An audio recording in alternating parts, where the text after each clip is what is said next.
வலி மாத்திரை எவ்வளவுக்கு எவ்வளவு எடுக்கிறீங்களோ அவ்வளவுக்கு அவ்வளவு உங்க கிட்னி டேமேஜ் ஆகணும். எத்தனை பேருக்கு தெரியும்? எந்த ஆலோசனையும் இல்லாம மருந்து மாத்திரைகள், அதுவும் வலி மாத்திரைகள் நிறைய சாப்பிட்டே இருந்தீங்கன்னா கிட்னி ஃபெயிலியர் ஆகாம என்ன வரும்? நிறைய பேர் டயாலிசிஸ் பண்ணிடுறாங்க. அவங்கள கேட்டா எனக்கு இந்த பிரச்சனை யாவன்ச்சுனே தெரியல அப்படின்னு அவங்க புலம்புவாங்க பாருங்க. அவ்வளோ ஃபீலிங்கா இருக்கும் அதை கேட்கும்போது. எனக்கு மனசு அப்படியே பதறும். ஏன்னா சின்ன சின்ன குழந்தைங்கலாம் டயாலிசிஸ் பண்றாங்க. ஒருவேளை கிட்னி ஃபெயிலியர் வந்துடக்கூடாது, அவங்க என்ன செய்யலாம் அப்படின்னா, அவங்க போதுமான அளவு தண்ணி குடிக்கணும். இப்போ ஒரு கேஜ் வெயிட் இருக்கீங்கன்னா 50 ml தண்ணி கனெக்ட் பண்ணிக்கோங்க. ஒரு நாளைக்கு எவ்வளவு குடிக்கணும்னு. உணயமுடையர்களுக்கு வணக்கம். நான் உங்கள் அன்பு சோனாரிதாஸ். இன்னைக்கு கிட்னி ஃபெயிலியர் ஏன் வருது அப்படின்றத நான் ஒரு மேலோட்டமா சொல்ல போறேங்க. மெயின் காரணம் தலைவலிக்குன்னா டாக்டருடைய ஆலோசனை இல்லாம, காய்ச்சல்னா டாக்டருடைய ஆலோசனை இல்லாம ஒரு மெடிக்கல் ஷாப்ல போயிட்டு வலி மாத்திரைகளை வாங்கி டைரக்டா எடுக்கிறது தான். வலி மாத்திரை எவ்வளவுக்கு எவ்வளவு எடுக்கிறீங்களோ அவ்வளவுக்கு அவ்வளவு உங்க கிட்னி டேமேஜ் ஆகணும். எத்தனை பேருக்கு தெரியும்? உங்க குடும்பத்துல ஒருத்தனா தான் பேசிக்கிறேன். இந்த வார்த்தையில என் மனசு உள்ளத்தின் ஆழத்திலிருந்து வர்ற வார்த்தை. எந்த ஆலோசனையும் இல்லாம மருந்து மாத்திரைகள், அதுவும் வலி மாத்திரைகளை நிறைய சாப்பிட்டே இருந்தீங்கன்னா கிட்னி ஃபெயிலியர் ஆகாம என்ன வரும்? இன்னொரு விஷயம், கொடுமையான விஷயம் என்ன தெரியுமா? சின்ன சின்ன பிள்ளைங்களுக்கெல்லாம் இந்த ஃப்ரிட்ஜில் அப்படியே கலர் கலரா கூல்ட்ரிங்க்ஸ் இருக்கும். போன உடனே நல்ல கூலிங்கா கொடுங்க அப்படின்னு சொல்லி குழந்தைங்களுக்கு வாங்கி வாங்கி வாங்கி வாங்கி கொடுக்குறீங்களா? உங்களுக்கும் பாத்தீங்கன்னாக்கா கிட்னி ஃபெயிலியர் வரும். என்ன தம்பி பொசுக்குன்னு இப்படி சொல்லிட்டு அப்படின்றீங்களா? ஏன்னா இருக்கிற விஷயத்த நேச்சுரலா உங்களுக்கு உண்மையா சொல்லிட்டு வரேன். அதாவது ரசாயனம் கலக்கப்பட்ட குளிர்பானங்களை எடுத்தால் நிச்சயமாக கிட்னி சார்ந்த பிரச்சனைகள் வரும். இதுக்கு என்னுடைய ஃப்ரெண்ட் ஒருத்தன், ரொம்ப ஒரு 23-24 வயசு தான் ஆகும். அவருக்கு வேற எந்த பழக்கமும் இல்லை, நல்லா சாப்பிடுவாரு. ஒரு நாளைக்கு பாத்தீங்கன்னாக்கா ஒரு 4-5 பாட்டில் கூல்ட்ரிங்க்ஸ் குடிப்பாரு. இன்னைக்கு அவர் சென்னையில ஒரு பிரபலமான ஹாஸ்பிட்டல்ல டயாலிசிஸ் பண்ண போறாரு. இப்ப போறாரு, சரிங்களா? காரணம் அவர் நிறைய குளிர்பானங்கள் சாப்பிட்டதுனால தான். நான் என்ன சொல்றேன்னா, தேவையில்லாத இருக்கிற செயற்கையான குளிர்பானங்களை குடிப்பதை விட இயற்கையான பழச்சாறுகளிலிருந்து வரும் சாறுகளை பிழிந்து தங்களுடைய குழந்தைகளுக்கு கொடுத்து வாருங்கள் தான் சொல்றேன். உங்களுடைய குழந்தைகளுக்கு கொடுங்கன்னு சொல்றேன். ஃபர்ஸ்ட் நீங்க கூல்ட்ரிங்க்ஸ் குடிக்காம இருந்தானே உங்க குழந்தை கூல்ட்ரிங்க்ஸ் குடிக்காம இருக்கும். நீங்க போன உடனே கலர் கலரா இருக்க கூல்ட்ரிங்க்ஸ் எடுத்து சாப்பிட்ட உடனே ஜீரணமாகணும் குடிச்சா குழந்தைங்களும் அப்படிதான் குடிப்பாங்க. ஏங்க புரிஞ்சுங்களா? நான் தொண்டை கிளியர் பேசிட்டுக்கிறேங்க. இது எவ்வளவு பேருக்கு போய் சேருதுன்னு எனக்கு தெரியாது. அதனால இங்க பாருங்க, வலி மாத்திரைகள் போட்டீங்கன்னா கிட்னி சம்பந்தமான பிரச்சனைகள் வரும். கூல்ட்ரிங்க்ஸ் குடிச்சீங்கன்னா கிட்னி சம்பந்தமான பிரச்சனைகள் வரும். அதே மாதிரி போதை பழக்கங்கள், நிறைய போதைக்கு அடிமையா வருது, புகைப்பிடிக்கிறது, இப்படிப்பட்ட பிரச்சனை உள்ளவங்களுக்கும் கிட்னி ஃபெயிலியர் வரும். சரிங்களா? அதே மாதிரி உணவியல் முறை மாறி போச்சு, வாழ்வியல் முறை மாறி போச்சு, தொடர்ந்து ஒரு நோய்க்கு மருந்து தொடர்ந்து பல வருஷங்களா எடுத்துக்கிறவங்களுக்கும் கிட்னி பிரச்சனைகள் வரும். இப்படிப்பட்ட கிட்னி பிரச்சனைகள் வந்துருச்சு, எப்படி சரி பண்ணலாம்? அற்புதமான ஒரு கேள்வி.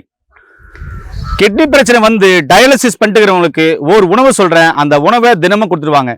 இப்போ டாக்டர் என்ன பண்ணுவாங்க, உப்பே சாப்பிடக்கூடாது, ஒரு நாளைக்கு 3/4 லிட்டர் தண்ணி தான் குடிக்கணும் அப்படின்றாங்க வைங்களேன். உங்களுடைய EGF லெவல் 10 இருக்குது, இல்ல 15 இருக்குது வச்சுக்கோங்க. உங்களுடைய யூரியா ஒரு 140-150 இருக்குன்னு வச்சுக்குவோம். உங்களுக்கு கிரேட்டின் ஒரு 8, 9, 10 இருக்குது வச்சுக்குவோம். உங்களுடைய HB பாத்தீங்கன்னாக்க ஒரு 7, 8 இல்ல 9 இருக்குன்னு வச்சுக்குவோம். அப்படிப்பட்டவங்க நீங்க எடுக்கிற மருந்து மாத்திரைகளோட டயாலிசிஸோட இல்ல சித்த ஆயுர்வேதால சிறப்பான மருந்துகள் இருக்கு. முக்கியமா சித்த மருத்துவத்துல நிறைய மருந்துகள் இருக்கு. உங்க மருத்துவ ஆலோசனை எடுத்துக்கோங்க. இப்ப என்னுடைய கையில இருக்குதான் விஷநாராயண பச்சிலை மூலிகை. விஷநாராயணி பச்சிலை மூலிகைன்னு சொல்லுவாங்க. இந்த மூலிகையே ஒரு கைப்பிடி, இது எல்லா நர்சரிலையும் கிடைக்கும். பூனை மீசை மூலிகை ஒரு கைப்பிடி, அதுவும் எல்லா நர்சரிலையும் கிடைக்கும். இது என்ன பண்ணுங்க, இதுவும் அதுவும் அதுக்கப்புறம் யானை நெறிஞ்சல், சரிங்களா? இதை 3ஐயும் எடுத்து நீங்க நார்மலா 300 ml தண்ணியில போட்டு நல்லா கொதிக்க வச்சு அது 100 ml சுண்டவரை வெயிட் பண்ணிட்டு வடிகட்டி எடுத்துட்டு, கிட்னி ஃபெயிலியர் உள்ளவங்க காலையில் 50 ml, சாயந்தரம் 50 ml கொஞ்சம் கொஞ்சமா உமிழ்நீரோட கலந்து குடிக்கணும். குடிச்சிட்டு வந்தீங்கன்னா மிக அற்புதமா வேலை செய்யும். அதுவும் பாத்தீங்கன்னா நீங்க குடிக்கிற 3/4 லிட்டர் தண்ணியோட தான் இது அடங்கணும். எக்ஸ்ட்ரா நீங்க தண்ணி குடிச்சிடவே கூடாது. உப்பு சார்ந்த எந்த உணவும் எடுத்துக்க கூடாது, சரிங்களா? இது ஒண்ணு. ரெண்டாவது, நீங்க சாப்பிட்ற சாப்பாட்டுல சொரக்கா, நாட்டு சொரக்கா எங்க போறது தம்பி? நாட்டு சொரக்கா எல்லா காய்கறிலையும் கிடைக்கும். நீங்க கேட்டு வச்சீங்கன்னாக்க, சொல்லி வச்சீங்கன்னா அவங்க கேட்டு வாங்கிட்டு வருவாங்க. நீங்களும் கேட்டு வாங்கிக்கோங்க. வாங்கிட்டு காலையில 200 கிராம் நாட்டு சொரக்கா, அதே மாதிரி ஈவினிங் 200 கிராம் நாட்டு சுரக்காய், சரிங்களா? 200 கிராம் தினமும் சாப்பிட்டு வாங்க. இது இல்லாம உங்களுக்கு நிறைய பார்த்தீங்கன்னாக்க கிட்னி சார்ந்த பிரச்சனையை சரி பண்ணக்கூடிய மூலிகைகள் நிறைய இருக்கு. உங்களுக்கு கிடைச்சாக்க சிறுநெரிஞ்சல் எடுக்கலாம், யானை நெரிஞ்சல் எடுக்கலாம், செப்பு நெரிஞ்சல் எடுக்கலாம். இந்த கிட்னி சுருங்கி போறதுக்குள்ள செப்பு நெரிஞ்சல் சிறப்பாக வேலை செய்யும். இதெல்லாம் சாப்பிட்டு வந்தீங்கன்னா மிக அற்புதமா வேலை செய்யும். இதோட சேர்த்து டாக்டர் கொடுக்குற மருந்துகள், மாத்திரைகள், டயாலிசிஸ் எல்லாமே பண்ணோம். சித்த மருத்துவத்தில் குறிப்பா மிக சிறப்பான சிகிச்சை இருக்கு. போன உடனே காய்ச்சலுக்கு தலைவலிக்கு ஊசி போற மாதிரி உடனே ரெடி ஆகணும்லாம் நினைக்காதீங்க.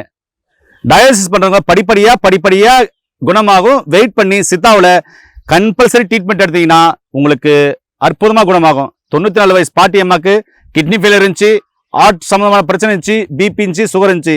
இது எல்லாமே சரியானதுக்கான பிஃபோர் ஆஃப்டர் வீடியோ நம்ம போட்டிருப்போம். தேவைப்படுறவங்க அதை போய் பாருங்க. அதனால பாருங்க, கிட்னி ஃபெயிலியரா இனி பயப்படவே வேண்டாம். ஒரு வேளை கிட்னி ஃபெயிலியர் வந்துடக்கூடாது, அவங்க என்ன செய்யலாம் அப்படின்னா, அவங்க போதுமான அளவு தண்ணி குடிக்கணும். இப்போ 1 kg வெயிட் இருக்கீங்கன்னா 50 ml தண்ணி கனெக்ட் பண்ணிக்கோங்க. ஒரு நாளைக்கு எவ்வளவு குடிக்கணும்னு.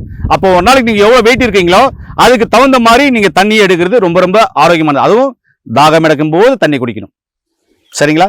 அதே மாதிரி வலி மாத்திரைகள் மருத்துவ ஆலோசனை இல்லாமல் சாப்பிடவே கூடாது. தேவையில்லாத செயற்கையான குளிர்பானங்களை 100% இல்ல, 1,00,000% சொல்லுவேன், நீங்க எடுக்கவே கூடாது. பிள்ளைங்களுக்கு கொடுக்கவே கூடாது. இயற்கையா இருக்கிற பழச்சாறுகளை எடுத்து பிள்ளைங்களுக்கு பிழிச்சு கொடுங்க. பிழிஞ்சு அதில் வேணுமா நாட்டு சக்கரை போட்டு இன்னும் இனிப்புக்கு நீங்க சேர்த்து கொடுங்க. குழந்தைங்களுக்கும் கொடுங்க. நீங்க ஃபர்ஸ்ட் குடிக்க ஆரம்பிங்க, சரிங்களா? அதே மாதிரி வாரத்துல 2 முறை எல்லார் வீட்லயும் சொரக்காய் கூட்டு, சொரக்காய் பொரியல், சொரக்காய் சாம்பார் கம்பல்சரி செஞ்சு சாப்பிட்டுவாங்க. இப்படி எல்லாம் செஞ்சு சாப்பிட்டு வந்தீங்கன்னா கிட்னி ஃபெயிலியர் வராம தடுத்துக்கலாம். உங்க அதோட சேர்த்து கிட்னி ஃபெயிலியர் வரக்கூடாது. கிட்னி ஃபெயிலியர் மட்டும் இல்லைங்க, ஏன்னா எனக்கு எந்த நோய் வந்துருக்காங்க அப்படின்னா, எந்த நோய் வரக்கூடாதா? அப்போ உங்க உணவியல் முறை மாற்றுங்க, வாழ்வியல் முறை மாற்றுங்க. உங்களுடைய சாப்பாட்டுல பேலன்ஸ் டயட், சரிவிகித உணவை எடுத்துக்கோங்க.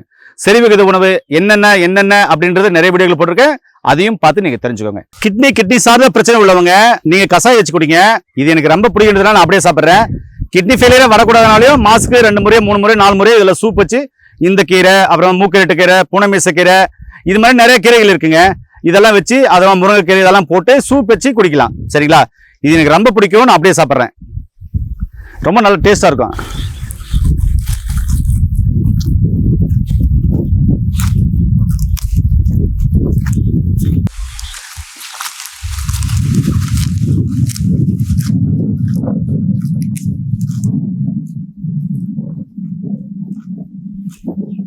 ஐயோ, நீ மனுஷனா மாட எனக்கு கேக்குறீங்களா? மூலிகைங்க எனக்கு இப்ப தேவை. ஏன்னா ஃபுல்லா வெயில், தண்ணி கம்மியா இருக்கு, அதான் இது எடுத்துக்கிறேன். இது என்ன சுவையில இருக்குன்னா, நிறைய துவர்ப்பு. அப்பா, இப்ப நல்லா குளிச்சா உள்ள போகுது. அதுக்கப்புறம் லைட்டா கசப்பு, அவ்வளவுதாங்க. நல்லா இருக்கு. நானும் பச்சை சாப்பிட எனக்கு பிடிக்கும். ஆனா நீங்க எல்லாருமே கசாயம் வச்சு சாப்பிடுங்க. இந்த மூலிகை எங்க கிடைக்கும் அப்படின்னு சொன்னா எல்லாம் நர்சரியில் கிடைக்குங்க. அப்படி இல்லாதவங்க ஒரு சித்தா கிளினிக்ல இதால் செய்யப்பட்ட மூலிகைகள் சூரணமா கிடைக்கும். அதை வாங்கி நீங்க கண்டிப்பா பயன்படுத்துங்க. அதனால இனிமே கிட்னி ஃபெயிலியரா பயப்பட வேண்டாம். இருக்கவே இருக்கு இயற்கையான மூலிகைகள் எடுத்து நோய் நொடி இல்லாம ஆரோக்கியமா வாங்க. மீண்டும் இன்னொரு அறிமுக பதிவில் உங்களை சந்திக்கும் வரை உங்களுக்கு விடைபெறுவது உங்கள் குடும்பத்தில் ஒருவனாக உங்கள் அன்பு சோனாரிதாஸ். நன்றி, வணக்கம்.